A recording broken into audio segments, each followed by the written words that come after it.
Monday, update 3. Emphasis on the zero day, a slightly long sun, followed by a weaker king, which should have made clear my uncertainty right then and there, / confusion, / cluelessness, / I just wanted to eat cinema things, okay. The thought of going outside dressed like this made me shudder. You know that kid who helped me build the chicken house? He was known as the village noob. Everyone was always laughing at the silly things he did. But I'll be replacing him soon, as soon as I left the clothing castle. Actually, my new appearance might make people scream, especially the villager kids. Imagine a big thing walking around just like a human or a villager, only it's got whiskers, a tail, and light blue fur, and the fur on top of his head is puffed out like a baby bird splitters when it's cold. And half the village already thought I was a monster. So, then I thought about home.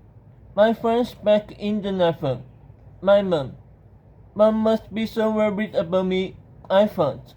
And everyone in Lava Crest must be facing monsters by now.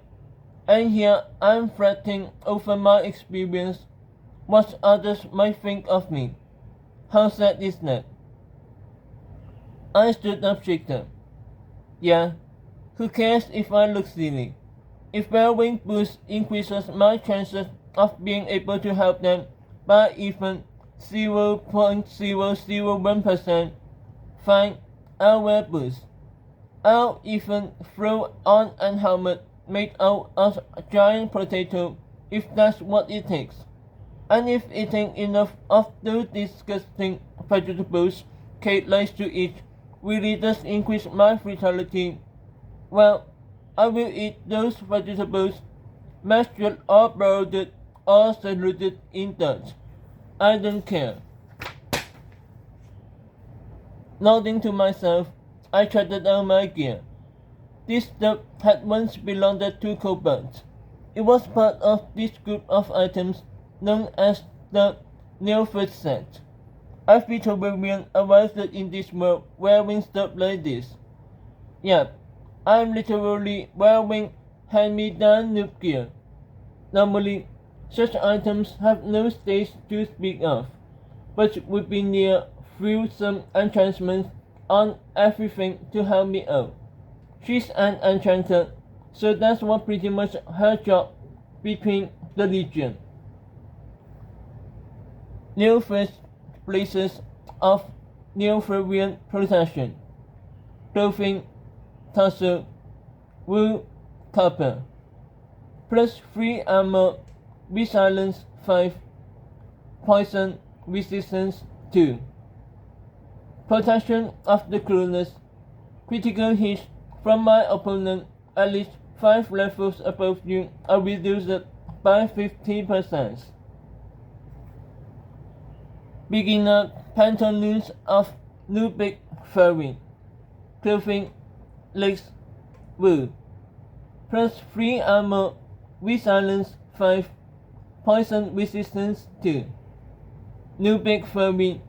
Whenever you attack an opponent who is at least 5 levels above you, you have a 10% chance of attacking 2 additional times.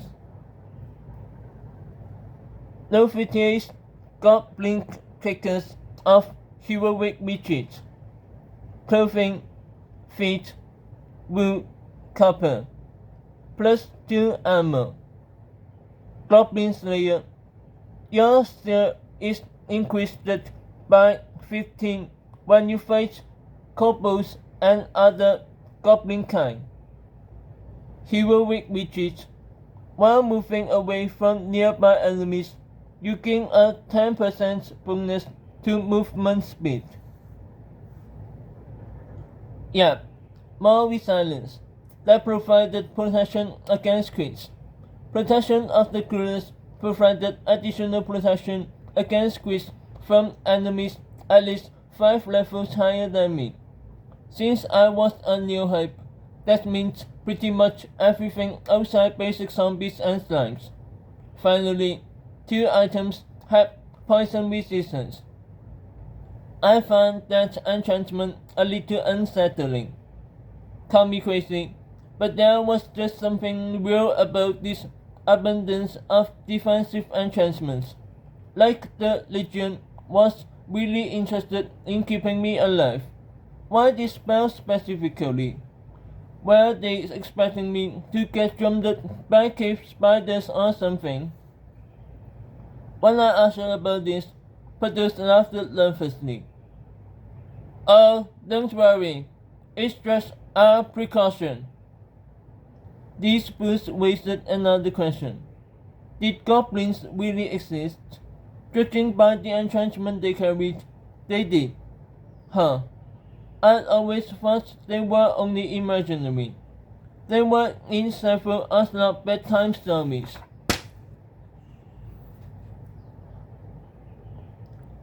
Goblin kickers? Huh. I kicked the air. I've heard of goblins before, but what's a kobold? They're like goblins, Lila said. Only a bit smaller. They're pretty good at crafting too. They know how to make advanced siege weaponry, although we have yet to see any of them. Kobolds, I mean. Jack claims to have encountered some goblins on his last check out, so we thought the Goblin Slayer enchantment might be useful. Oh, how about we change the subject? Can we go now? Lila laughed. Well, you think we are done? Kinda. Wrong. You need a scabbard. Oh, and maybe a belt. And this Produce spun around quickly. It was one of the weirdest things I've seen so far, and I've seen a lot. For example, Jack throwing an ender potato across the dining hall in anger because I'd been snooping around his room while he was gone. I'm glad you reminded me, Lila, Produce shouted. It was weird to hear someone shout when they weren't angry. I almost forgot. It's time to do a little trading. I mean shopping. Oh, I almost feel like a tad William hanging out with you folks. Just as I was thinking how real Produce sounded, Leo zoomed into the clothing costume. Hi, Woo! Amber returned his greeting with a greeting that was equally bizarre. Hello, Leo. Plus lights too. Hello. Seriously, how many different ways were there to say hello? Anyway, I waved at him. How pineapple? Okay, so I just made that up. I had no idea whether it was actually a proper Earth greeting. Thankfully, Leo somehow seemed to understand this. Hey, Ibs! Then he seemed to really notice me. Oh, well, nice gear. Thanks. He smiled. Well, keep it up. I'd love to chat, but I gotta go. I'm already late for war duty. Oh, and someone please show Ibs how to weld